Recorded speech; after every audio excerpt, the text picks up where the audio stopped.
As the movie begins, we see a woman named Jum, who appears to be scared as she approaches her senior Ratty. She mysteriously explains that the recording is damaged and seeks advice on what to do next. Ratty becomes alarmed and asks if Jum finished the ritual, to which Jum admits she hasn't completed everything. Ratty grows more concerned and, grabbing Jum's hand, enters a room. There, they see the unconscious girl lying on the ground. Together, they try to cover her with a wooden structure, but the girl's hand obstructs their efforts.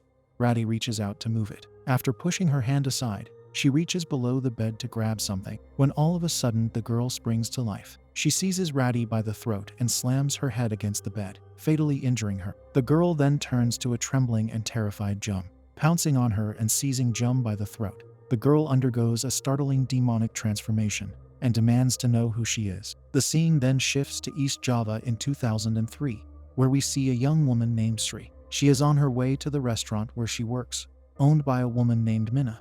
After work, it seems that she is struggling financially. Thus, she asks Minna for assistance, but the latter explains that she herself is facing a load of expenses this month, so she won't be able to help.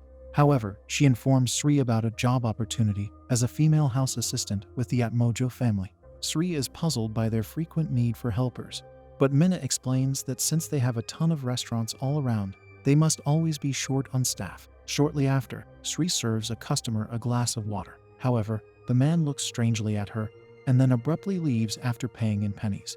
Later, Sri attends an interview for the house assistant position, where she finds a long line of applicants. Unexpectedly, rain begins to pour, prompting Sri to consider leaving. On her way out, she collides with a car. Lydia, who happened to be inside it, quickly gets down and takes her inside to apply first aid. She learns about Sri's intention to apply, despite lacking a diploma. Assuring Sri, Lydia advises her to remove the bandage once home. Shortly after, someone calls Lydia over, and before leaving, she instructs Sri to wait there. During this time, Sri notices a painting in which a woman is holding a child. She becomes alarmed when she observes that the child's eyes seem to be taking on a demonic appearance. Just as she makes this observation, Lydia returns and informs Sri that Karso, the head of the Unc0nsci0us family, wishes to meet her. This is a rare opportunity, as not everyone gets to meet Karso, and there's a possibility that Sri might be hired on the spot. Feeling somewhat apprehensive, Sri enters Karso's room. Karso asks for Sri's full name and mysteriously inquires if she was born on Kill One Friday, mentioning her ability to detect the fragrance of specific flowers. She then asks why she needs this job, and Sri shares her need for money to cover her father's medication expenses. Karso, understanding the shared desire to support their families, promises to help with Sri's father's medication if she would work for them. Saying this, she comes forth from the darkness, and Sri sees her bloody, bruised face. Although she is initially startled, Sri expresses her readiness to work. Hearing this, Karso says that now she cannot back out, and approaches her with a dagger. Using it, she cuts out some of Sri's hair. She then instructs the terrified Sri to follow her. Karso leads Sri to a room, declaring that henceforth Sri is her servant. There she performs a strange ritual, and tells the woman that from now on, she is bound to her. Sri must fulfill her duties, and in return, Karso will uphold her end of the deal. She makes it explicitly clear that Sri cannot betray her, as her life is essentially in Karso's hands now. Then she pushes a bowl of water towards Sri, and tells her to give her a bath. As she lowers her robe, nerve-wrenching lesions greet Sri, who bites her tongue and silently does her job. Soon, she starts to get dizzy and passes out. When she comes back to her senses, she notices that Karso's driver, Sughi, has driven her back home.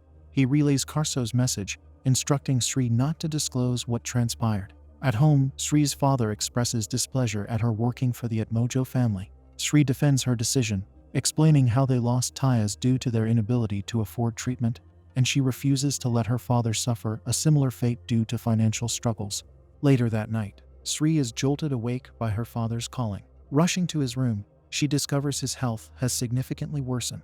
As she lifts the bloodied blanket, she's horrified to find that half of his body is missing. The next morning, Sri awakens with a gasp and realizes it was just a nightmare. Then she notices a peculiar mark on her wrist. Despite multiple tries, it doesn't fade away. Later that day, when Sughi arrives to pick her up, Sri is surprised to find two other girls, named Erna and Dini, already in the car. Sri notices that Dini and Erna bear the same mysterious marking on their wrists. Dini suggests that Karso has done the same thing to all of them. Sughi then informs Erna and Sri that Dini has been in service to the Unc0nsci0us family for some time. Midway to their destination, Sugi makes a stop and follows a mysterious ritual. He lays a bowl made of leaves, filled with strange petals and herbs, and cuts his trickling a few drops of blood over it. As he returns and resumes the drive, the girls ask him about what he did, but he brushes off their probing. After a while, they arrive at a house. Sugi explains that there's no electricity, so they must light lanterns before nightfall. Sri notices a calendar on the wall, marked with numbers up to 1,000. When Erna asks about the significance of the 13th, Dinny reveals that they will be departing on that day. Before long, an elderly man arrives, and Sugi notifies him that he has followed the instructions given. Introducing himself as Taman, the old man acknowledges that they must be wondering why they were brought there, and assures them that the answers lie within the room. Taman provides them all with a cloth to wear, explaining that these garments offer protection. He reveals that the cloth has been soaked in water, infused with 7 types of flowers, along with scents of incense, vetiver, and sandalwood. The ingredients are intended to have a calming effect. Taman then tasks Dinny with fetching water from the kitchen pump. Once she leaves, he unlocks the door, apologizing for any unpleasant odor in the room. They enter, and as Dinny returns, she is instructed to close the door. He then sets the radio and reveals that the cassette within contains a recording of Karso's voice, detailing the instructions for a ritual called bathing the deceased. Sri is puzzled and asks whom they are supposed to bathe, prompting Taman to instruct Dinny to uncover the cloth. As Dinny removes it, they are met with something unsettling, sending a shiver down their spines. Taman tells them that the one they must save is Dela at Mojo, Karso at Mojo's granddaughter. She has fallen prey to a powerful dark magic, hosting an evil entity known as Sangarchari within her. This malevolent force is bound to remain within her for 1,000 days, and if left unchecked, by the 1,000th day, Dela will be lost forever. Erna seeks clarification on whether the ritual can save Dela, to which Taman explains that its purpose is only to pacify Sangarchari. He outlines the crucial timing of the ritual, emphasizing that it must commence at dusk and be completed before the sun fully sets. Upon completion, they must rewind the cassette tape to its original position. Following Taman's instructions, Dinny plays the cassette and meticulously follows the ritual steps. She prepares a basin, adding a pinch of each of the 7 types of flowers in a specified sequence. With Dela's hands and feet securely tied, Dinny places the beer on her right side. The ritual unfolds as Dinny washes Dela from her feet to her abdomen, then her face, and finally her back, all the while reciting a continuous chant with unwavering focus. As the ritual progresses, Dela suddenly jolts awake, sinking her teeth into Dinny's hand. This sends a wave of terror rippling through everyone present. With a struggle, Dela manages to wrench her hand free from Dinny's grasp, prompting Taman to swiftly intervene and attempt to calm Sangarchari. Sri and Erna, overwhelmed by fear, flee from the room, leaving Taman to deal with the chaotic situation. After a tense interval, Taman succeeds in pacifying Dela. Sri, shaken by the ordeal, decides to run without a thought, despite Erna's calls. She wants to return home, unable to cope with the unsettling events. However, their escape is short-lived. As they journey away from the house, both Sri and Erna begin to feel dizzy, with their noses bleeding before they succumb to unconsciousness. Upon awakening, they find themselves back in the very same house. Then, Taman reveals that they've already entered into an agreement with Karso, and the house has been ensnared by powerful magic. This enchantment not only confines Dela, but also traps them within its confines. He tells them that they only need to bathe and care for Dela until the fateful day 1000 arrives. That night, Taman and Sugi take their leave, leaving the 3 girls alone in the eerie confines of the house. Erna, grappling with the weight of the situation, wonders aloud about who could have cursed Dela in such a manner. Dinny sheds some light on the grim history of the Atmojo family, revealing that they have amassed numerous enemies over the years. According to rumors, after Dela fell under the grip of Sangarchari, she took the lives of her parents. They barely managed to confine her to a cage before she could harm Karso, but this was before the bathe the deceased ritual. Since undergoing the ritual, both Dela and Sangarchari can now be controlled to some extent. Seeking to quell their rising anxiety, Dinny urges the others to stay composed and stresses the importance of supporting each other through this ordeal. Despite the inherent dangers, they are being generously compensated, and they have families to provide for. The following day, Dinny gives them a tour of the place and tells them all the necessities for the ritual. Then she asks who would help her with the bath, and Erna volunteers. Later, Sri is startled by what seems to be Dela's desperate cries for help. However, upon closer investigation, she discerns a sinister shadow lurking beneath the door of Dela's room. Hastening back to Dinny, Sri shares her unsettling discovery. Dini is unfazed and explains that it's not Dela but Sangarchari, manipulating them with its deceptive cries. To compound their troubles, Dini finds out that the water pump is malfunctioning, threatening to disrupt their ability to bathe Dela. Turning to Erna, Dini questions if she's capable of handling the bathing ritual alone. Despite her reservations, Erna agrees to undertake the daunting task ahead, while Dini and Sri work on the damaged water pump. During the night, Sri finds herself immersed in a peculiar dream. She discovers herself trapped in a pit, with the distant echoes of a girl's pleas for help ringing through the area. Determined, Sri rises and begins to navigate towards the sound. After traversing through an expansive field, she arrives at a secluded shack. However, an unsettling sensation washes over her as she senses a presence lurking behind her. As she turns to confront it, the figure starts hurtling towards her, terrifying the poor woman. The abrupt surge of tension forces Sri awake, only to find her hands clutching blades of grass and her feet caked in mud. During breakfast, Sri shares her unsettling dream with the others, pondering aloud if there's a sugarcane field nearby. She recounts hearing what seemed like Dela's voice, pleading for help from inside the shack in her dream. Erna turns to Dini for insight, questioning the significance of Sri's dream. Dini offers a pragmatic explanation, suggesting that Sri's preoccupation with their situation may have manifested in her dreams. Sri shows them the grass she found, clenched in her hand, prompting inquiries about its presence on the bed. Attempting to downplay the situation, Dini reassures Sri that they only have 2 more days of work remaining, so she should just ignore all this. During her evening duty to bathe Dela, Sri starts the tape, but it abruptly stops, drawing her attention to Dela, who surprisingly asks for her name. Sri introduces herself, and Dela responds, expressing her ability to hear their voices, but lamenting her current state of immobility. As Sri uncovers the clothes from the bier, she shares how her little sister also loved to sleep, prompting Dela to inquire about her sister's name and whereabouts. With a heavy heart, Sri reveals her sister's name, Tyas, and explains that she is no longer with them. Dela then requests Sri to come closer, expressing her desire to see the person caring for her. Moved by Dela's plea, Sri shifts the bier to her left side and sits face to face with her, recounting a recent dream she had where she felt a connection to Dela. Suddenly, the tape resumes, playing Karso's instructions, prompting Sri to rise and resume the ritual. As she moves to rewind the tape, the room plunges into darkness as the candles and lanterns extinguish. Struggling to relight the candles, Sri senses a malevolent presence behind her, causing her unease to escalate. Despite her efforts, the demon repeatedly snuffs out the flame, casting a chilling darkness over the room. Amidst the darkness, Dela calls out to Sri, saying that she is scared, but before Sri can reassure her, Dela's demeanor shifts dramatically. With a blood-curdling scream in a demonic voice, Dela reveals her true nature, startling Sri to her core. Sri watches in horror as Dela undergoes a grotesque transformation into a demonic entity, launching a frenzied attack against her. When Dini arrives, she discovers Dela lying peacefully on her bed, contradicting Sri's account of the tape malfunction and the bizarre events that followed. Sri attempts to explain, mentioning the unusual instructions she heard and her instinct to open the bier. Seeking confirmation, Dini turns to Erna, who affirms that she completed the bathing ritual without incident. Despite the lack of evidence, Sri continues to be haunted by the dream of the sugarcane field, where Dela's cries for help echo in the distance. Each time, Sri's dream culminates in a terrifying encounter at the shack, where a sinister figure lurks behind her, threatening her safety and prompting her abrupt awakening. To her shock, Sri discovers that her hair has been mysteriously cut upon waking from the nightmare. As Tamin and Suki return that day, Dini informs them of the strange occurrences during their absence. Observing Sugi carrying supplies, Erna and Sri notice his prolonged digging. They wonder what might be the purpose of his actions.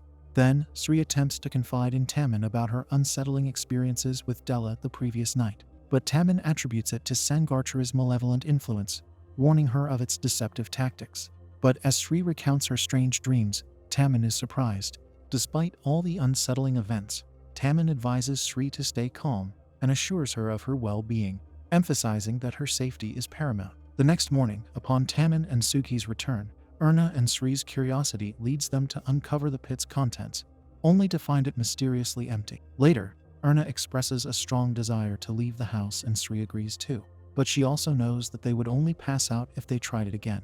Erna says that they just have to bear this till they reach the city, and then seek assistance from a witch doctor. Wonder where they would find witch doctors though. It turns out that it is Sri's turn for the ritual again.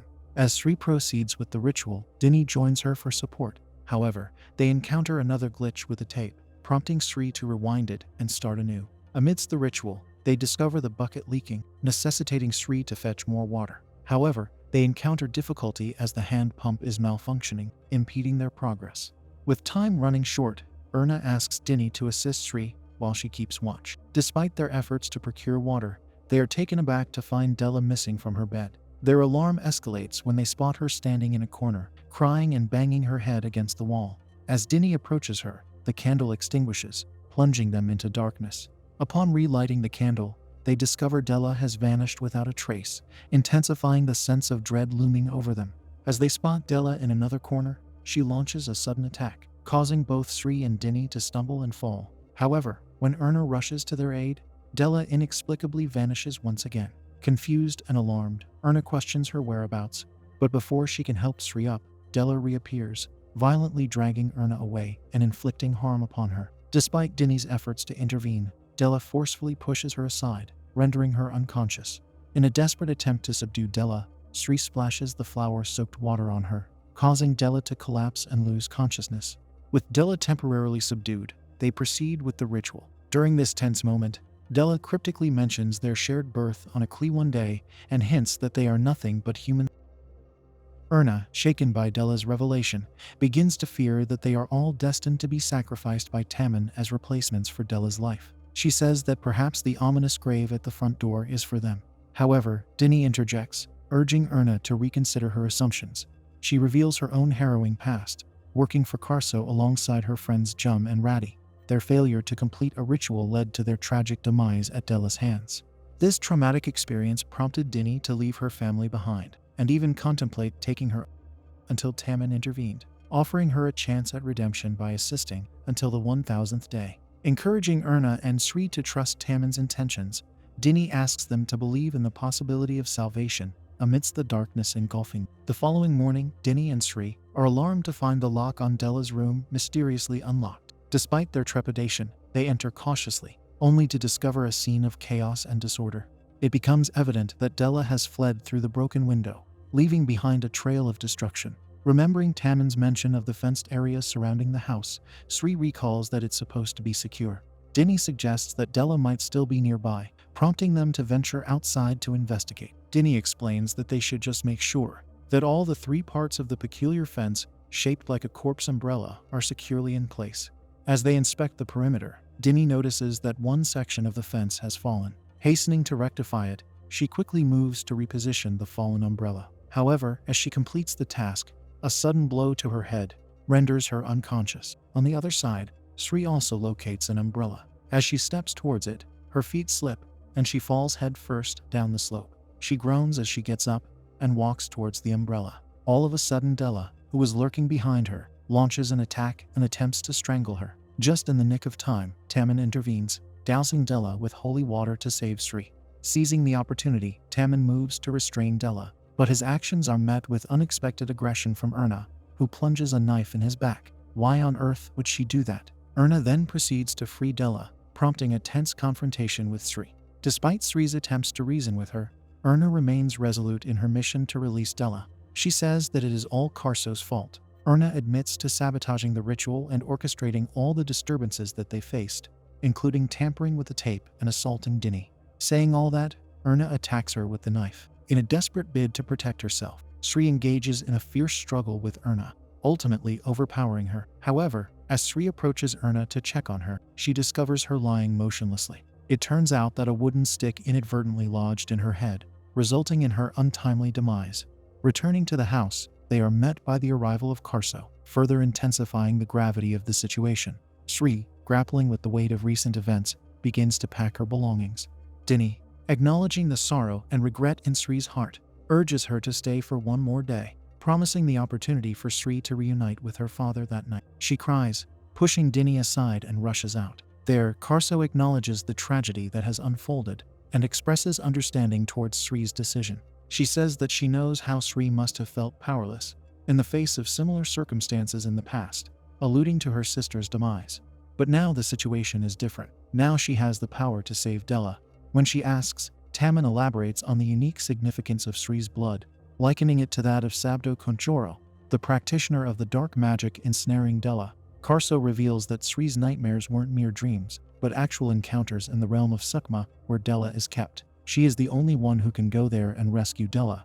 Realizing the gravity of the situation and the urgency of the task at hand, Sri resolves to assist them. The ritual commences, with Taman instructing Dini to maintain focus on the bathing the deceased ritual. As Taman approaches Sri, he cuts off a piece of her hair and tells her that after this, she would be bound with Dela. He tells her that she must make sure to bring Dela to the grave that they have dug. Then, Karso entrusts Sri with a dagger. She says that since she would be going into the other realm, their Unc0nsci0us would be present. Thus, she can use it for protection. Karso begs Sri to rescue Dela, since she is the only family that she has left. As she descends the grave, Taman explains that when it is daytime here, it would be nighttime in Sukma. Thus, Sri has a limited time until just before sunrise. She must complete the rescue within this time range, or else it would all be over. Sri lies down near Dela, and then she is doused over with blood. She closes her eyes, and then gasps awake in Sukma. Sri rushes, dagger in hand, to infiltrate the shack where she hears the cries for help from Dela. Back in the real world, Dini urgently informs Taman of their dwindling water supply. As the man goes to fetch more water, all of a sudden, a possessed Dela attacks Dini. She drags her into the grave and bites her ear off, instilling fear in Taman. After emerging from the grave, Dela incapacitates Taman before turning her fury towards Sugi. Back in Sukma, as Sri tries to free Dela, Sabdo launches an attack on Sri, who manages to retaliate and gain the upper hand. Seizing the opportunity, Sri retrieves the key from Sabdo and unlocks the door where poor Dela is kept. Meanwhile, in the real world, Dela breaks free from Sugi and rushes to attack Karso, but is stopped midway. Back in Sukma, Dela and Sri rush out of the room to flee, but Sabdo obstructs their path. He inflicts a grievous wound upon Sri with her own dagger. In a desperate bid to escape, Dela throws the lamp at him, which ignites a fire, creating a diversion that enables them to flee. Upon reaching the grave, Sri and Dela encounter Unc0nsci0us' fierce assault. The demon attempts to choke Sri, but she valiantly defends herself and Dela with the dagger, compelling Unc0nsci0us to retreat momentarily. However, the malevolent entity persists in its pursuit, prompting Sri and Dela to make a daring leap into the grave. As Sri awakens from her ordeal, she finds herself inside the grave along with Dini, who also regains consciousness. Outside the grave, the now freed Dela is finally reunited with her grandmother. Meanwhile, Sabdo, wounded and sorrowful, gazes at a photograph, calling Karso an assassin. Right that moment, Unc0nsci0us reappears, demanding accountability for Sabdo's promise. The following day, Karso compensates Sri for her efforts. The skeptical Sri confronts her, asking if it really was her that started all this. Rather than providing a direct answer, Karso cryptically references an ancient proverb about the perils of knowledge, hinting that it is better to know less since ignorance is bliss. Feeling unsettled by Karso's enigmatic response, Sri decides to refuse the offered payment and leaves. On her way back home, Sugi mentions that she did well, not accepting money from Karso, or else she would have become just like him. He also cautions her that Karso would force her to accept that money, but she better not do it. When Sri asks how she knows all this, he mentions that Sabdo was actually his master, and tells her how all of his family members passed away due to the Atmojo family's black magic. The movie then ends with a scene of a decapitated Sabdo, leaving lingering questions and unresolved mystery.